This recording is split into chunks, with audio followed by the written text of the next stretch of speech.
আপনি কি জানেন একজন মানুষের আসল চরিত্র কোথায় প্রকাশ পায়?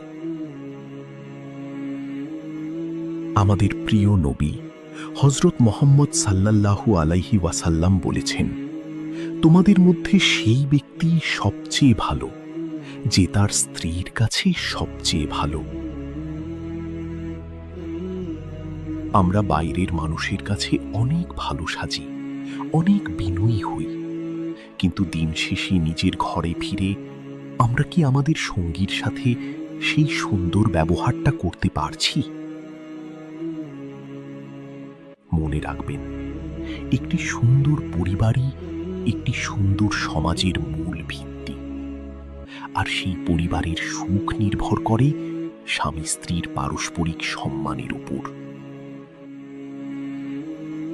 আল্লাহ আমাদের সবাইকে আমাদের পরিবারের সাথে উত্তম ব্যবহার করার তৌফিক দান করুন। আমিন।